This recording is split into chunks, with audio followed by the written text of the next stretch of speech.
Hey, Uncle Doug here with the Slightly Damaged podcast. Why do I call it slightly damaged? Because we're all slightly damaged. As long as you admit it, you'll know it. Anyway, so check this out. I love acronyms, all right? And there's one floating around right now that's very popular, and it's F.A.F.O. F.A.F.O. And the Uncle Doug translation of that is going to be mess around and find out. Mess around, find out. Let me tell you what happened.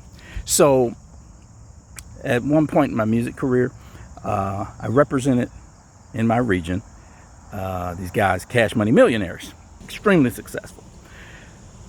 Well, I won't go into all the details because there's so many layers to this thing, and I'm going to share those with you over time.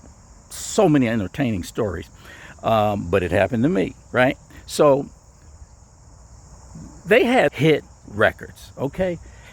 Bling Bling, Cash Money is an Army, Juvenile, 400 Degrees, Juvenile Ha, Juvenile, Back That Thing Up. All of these records were just coming out one after another. Boom, boom, boom, boom, boom.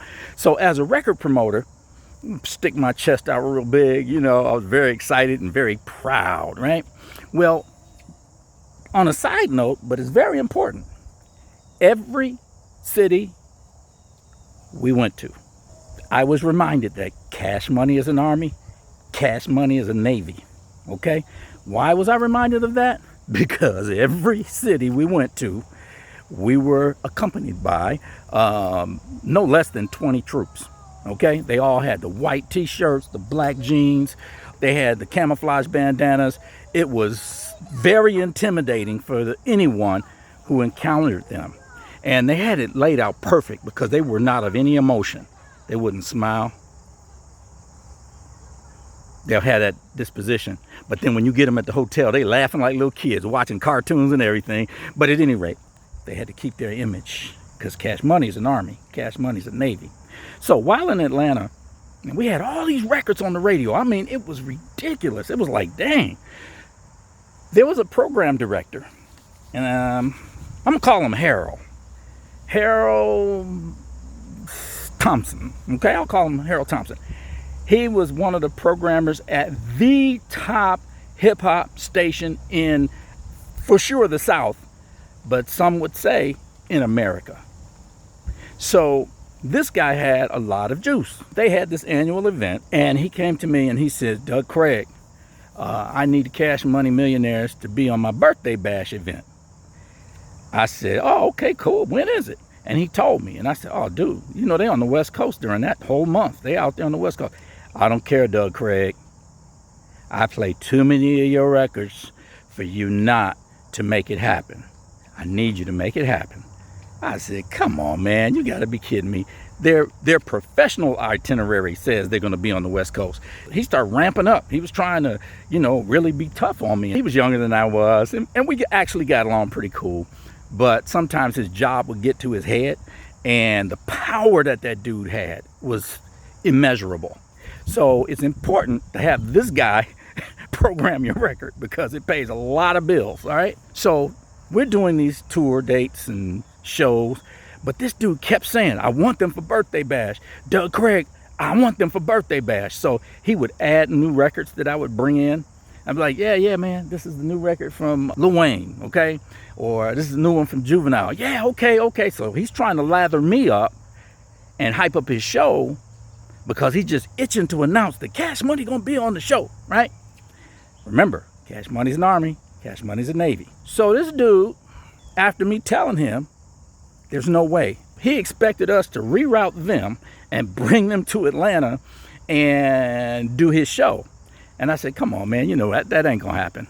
That ain't gonna happen. Look, it's gonna happen. You're gonna make it happen. I said, dude, it is not gonna happen. He said what he said. Now, I was having no less than 5 records just from Cash Money Millionaires on that station. Every hour, you might hear 3 of them. I mean, it was just boom, boom, boom, one after another, all day, every day, right? Well, Wednesday went by. Thursday, I get a call from my boss. He said, Doug, what's going on in Atlanta? I said, what you mean, Horton? I really didn't know. So my boss tells me, listen, man, baby just called me and said that his people in Atlanta are not hearing the records, man. What's going on over there? I said, I told you he wants to get them in for that birthday bash thing. I told him it ain't gonna happen, and he's trying to play hardball. Let's see what happens, right? He said, Doug, calm that boy down, because I'm hearing some stuff I don't like. I said, okay. So I called him up. I was like, listen, man, rumor has it you haven't played our records.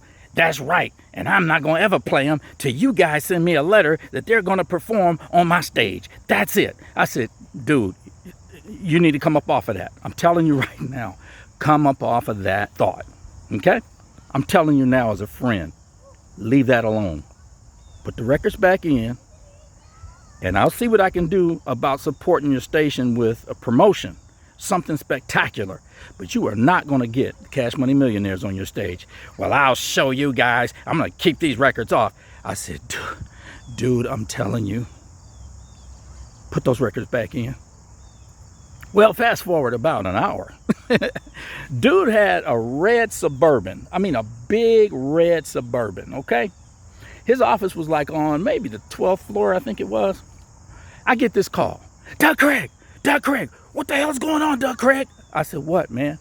He said, there's like 20 or 30 of them Cash Money boys surrounding my truck.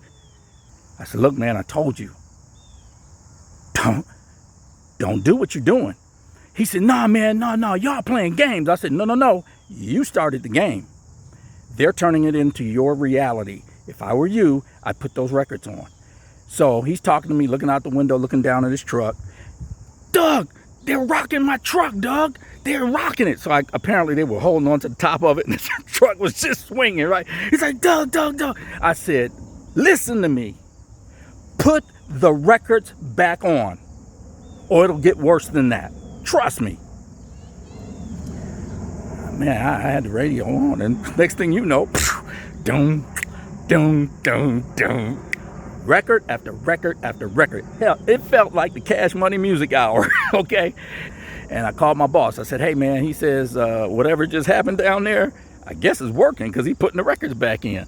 And this all happened within like no time, because then Baby, Birdman, whatever, he got the call from his people in Atlanta that they're hearing the song, or the songs.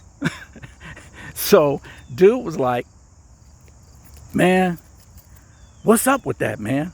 I said, listen, I told you they cannot perform on your show, and you trying to play hardball, and ain't nobody trying to play hardball with you. Well, you sending a gang out to me. I said, I did not send them, okay? You attracted them to you. They're about that business. You better keep those records on, and you better come up off of that. They better perform, or I'm taking them off. You better come up off of that. And I told you I'd do you a promotion, and let's leave it there. Man, they better not. I said, you're not in a position to tell me what they better not do. I said, I can't even control them, okay? Just don't do this again. He messed around and found out. Yeah, that was an interesting moment in time, but that's the deal. Cash Money's an army. Cash Money's a navy. Don't play. And remember, I had never witnessed them doing anything illegal, ever. It was a persona. That works. Uncle Doug here with another slightly damaged podcast. Mess around and find out now. That could apply at your job, in your family, anybody. Just don't mess around and find out. All right? Uncle Doug. See you. Bye-bye.